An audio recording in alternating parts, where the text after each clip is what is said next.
خب دوستان عزیز، همونطوری که داخل تصویر مشاهده میکنید ما الان شبیه ساز ایکس پلینمون لود شد و داخل بوینگ 737 هستیم. البته این هواپیما الان کرک نشده، همونطور که میبینید. اینا مهم نیست داخل این آموزش. انشالله توی ویدیوهای بعدی سیستم کامل استارت کردن، کرک کردن، نصب کردن و پرواز با این هواپیما رو براتون میذارم. خب دوستان عزیز، چند تا کلیک داره که شما باید، در واقع شورتکات داره که شما میتونید از قسمت کیبورد ببینید، بخش ویوز. اما خب من به هر حال میتونید تعریف کنید اینجا براش. ببینید ممورایز داره و شما میتونید ست کنید بسته به اون چیزی که خودتون عادت دارید و خب الان جلوتر بهتون میگم که چطوره. این بخشیه که شما میتونید خودتون دستی براش تعریف کنید که چه دکمه‌ای چند درجه، به طور مثال گلنس 135 درجه به سمت لفت، یعنی 135 درجه به سمت چپ، 135 درجه به سمت راست، 45 90 و کاملا بکوارد، چپ راست. و خب روی خود جویستیک هم میتونید یه دونه همونطور که اینجا میبینید هد سویچ هستش، این انتخاب کنید که به این صورت ویو رو تغییر بدید. خب این از نمای اینتریور هستش. شما میتونید با 4 کلیک جهت بالا، پایین، چپ و راست به صورت آزادانه داخل کاکپیت حرکت کنید. اگر هواپیما رو از سایت اسکایتو دانلود میکنید، 2 تا از ویوهای روی بال داخل خود هواپیما ست هستش و اگر که خب حالا از شرکت‌های دیگه، از سایت‌های دیگه 737 AXEG یا هر هواپیمای دیگری رو دانلود میکنین، میتونید از این طریقی که من بهتون میگم کار رو انجام بدید. خب ما در رو باز میکنیم، در میبندیم.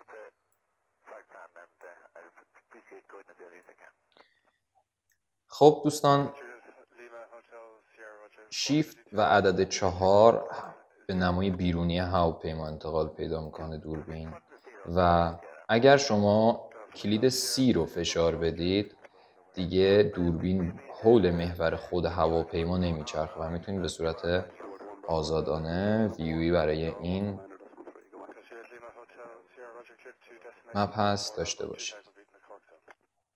خب شیفت و عدد 5 از نمای برج مراقبت، همونطور که میبینید بر سینری فرودگاه کیش هستش. شیفت و 6 از نمای نزدیکه که اگر با همون جهت‌های بالا، پایین و چپ و راست شما حول محور هواپیما بگردید، مطمئناً میتونین ویو خوبی داشته باشید. خب یکی از ویوهای خیلی مرسوم برای تاکسی کردن یا به هر حال ویدیو گرفتن از هواپیما، ویدیو تیل هستش که شما دقیقاً از همین نمای کلوزآپ میتونید بیارید دوربین رو توی این محوطه، با کلید نقطه دوربین جلو ببرید و با ویرگول عقب بیارید. غلطک وسط موز هم دوستان تفاوتش با اینه که غلطک برای زومینگ کردنه. خب الان من این نما رو میخوام سیو کنم، کنترل رو نگه میدارم و یکی از اعداد نامپد رو به طور مثلا 8 یا 9 رو من انتخاب کنم. من 9 رو انتخاب میکنم. کنترل 9 رو نگه میدارم، شیفت و 4 رو میزنم که بریم یه ویو دیگه. عدد 9 رو که میزنم مستقیما میاد روی این ویو.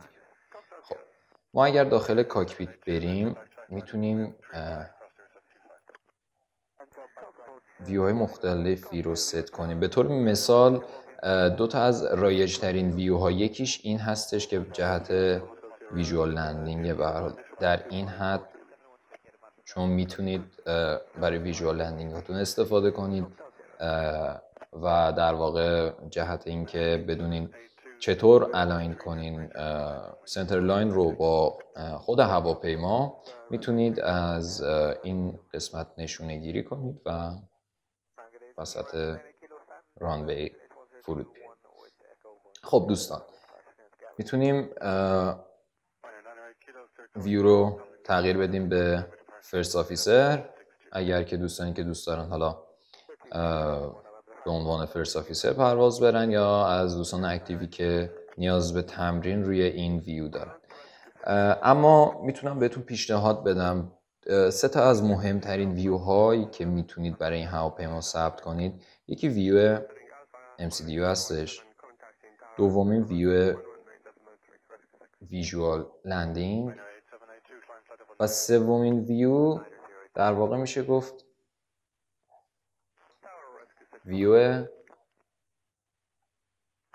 اوورهد پنل هستن که خب به هر حال توی طول پرواز باید بارها ازش استفاده کنید و مخصوصا اگر هواپیما رو به صورت کلدن دارک استارت بزنید، یعنی ران کنید داخل شبیه ساز و بخواید استارت بزنید، حتما به این ویو نیاز خواهید داشت.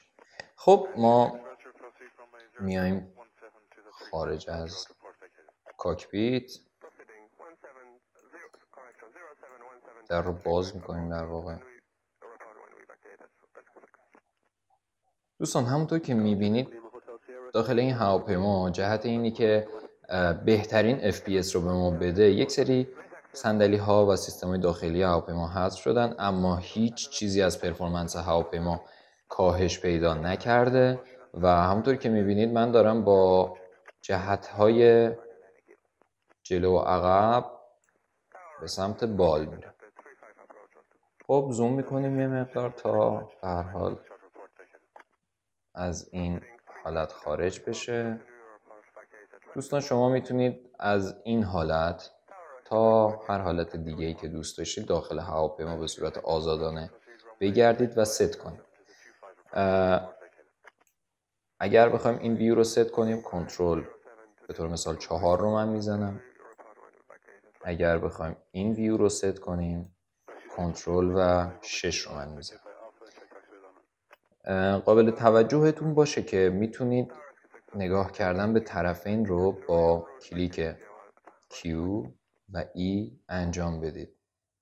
همونطور که میبینید من موس رو ثابت نگه داشتم، اما خب به طور 360 درجه ویو ما در حال چرخش هستش. ممنونم دوستان که تا اینجای کار با ما همراه بودید و امیدوارم که ویدیو امروز براتون مفید واقع شده باشه. روز خوبی داشته باشید. از طرف من و تمامی همکارانم در اسکایتو برای شما آرزوی موفقیت داریم.